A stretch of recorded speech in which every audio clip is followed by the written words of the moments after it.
G'day, we've got another quick little video for you today. Just a real quick review on a really cool little product that I wanted to try out. I'm often putting additional accessory sockets in my vehicles. In my Land Cruiser, I've got a dual socket set up behind the center console where it has a couple of USB points and a couple of cigarette lighter sockets as well that we've run through. I'm often putting it in the back of utes. My Hilux has got them in the tray. This one, I wanted to put some sockets back, especially when we're out and about. If we go out for camping or out with the family for an afternoon, out in National Park or whatever. Wanted a couple of additional sockets. Also good when the truck's used for work purposes. If I'm out, you can take your fridge or whatever with you. I do have an Anderson plug wired at the headboard already, but if you're out camping, if you've got a few people around, you want to plug into the battery. I wanted to put some sockets down the back, and I've tried out the Adventure King's 12-volt panel. It has two cigarette lighter plugs here and here, and two cigarette lighter plugs and double USBs here. So the double USB, you got a 1 amp and a 2.1, both on 5 volts. That's a bit disappointing. Not much, to my experience, runs on 1 anymore. Most of it's 2 or above. The 2.1 USB socket's going to be very useful. The 1, I'm pretty confident that's not even going to charge my mobile phone anymore. Modern, phones have a far bigger draw than that in my experience, and stuff that I've tried to plug into the cigarette lighter up the front before I've converted over to USB sockets. Generally 1 amp is not going to cut it. It's not going to charge your phone. So a bit disappointing there, considering this is a current product. I only bought it,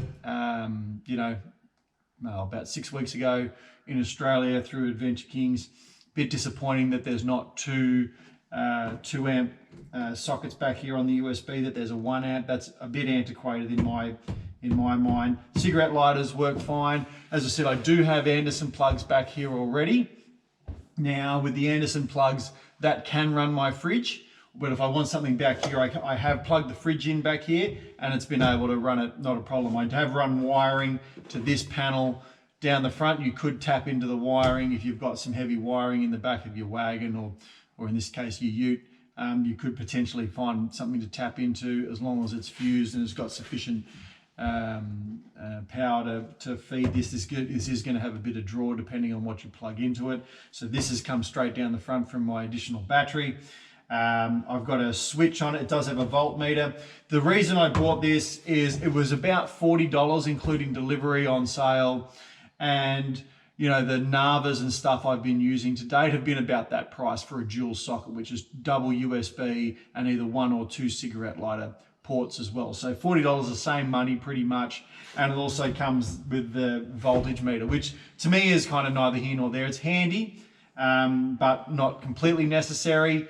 But I thought I'd give it a go because I haven't tried one before and I'm not spending any extra to do it. It's housed in an ABS box. So that's the mount for my canopy that holds that down. But underneath it, you've got a box I've made out of ABS, which just houses it up against the wall of the ute. Fits in quite well, nice grain on it.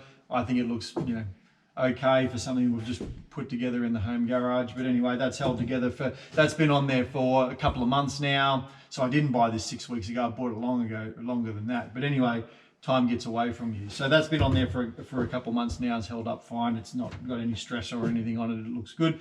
It's got a switch in it so that I can turn the voltmeter on or off, so it's not running all the time. I don't want the LEDs running all the time.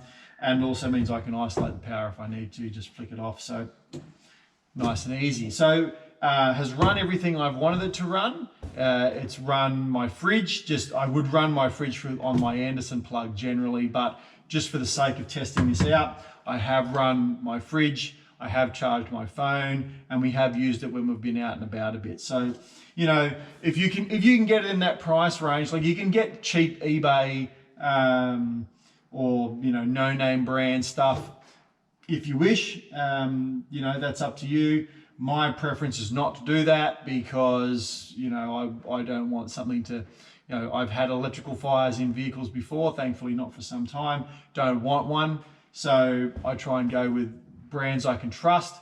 hey, it's been fine. The wiring behind it is fine. It's pretty easy.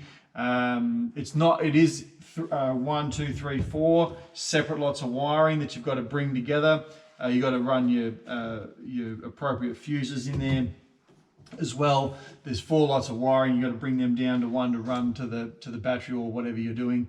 So there is a bit of wiring involved, but it's nothing that I'm sure most people can't handle with a set of with a soldering iron or whatever. But for what it is, you do have a little bit of work there. But for the price, I found it good.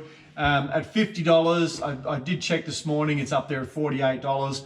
Would I pay $48 for it if I wanted the voltmeter in the car? Yeah, it's probably a good price at that. If all you wanted was one cigarette lighter and a couple of USBs or one USB, I probably wouldn't buy this one. I'd try and find one with two amp USB plugs.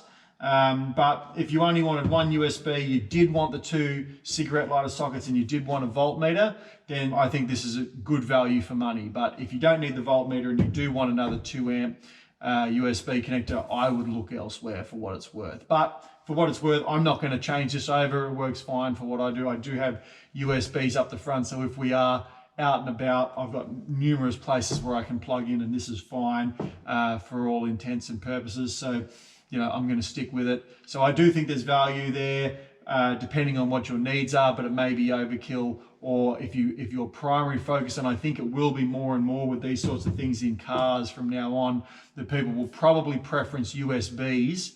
Kids got iPads, kids got phones. Will probably preference the USB connections over the cigarette lighter socket. And if that's the case, then you're going to want 2 amps rather than 1. So I hope that was useful. Thanks for watching.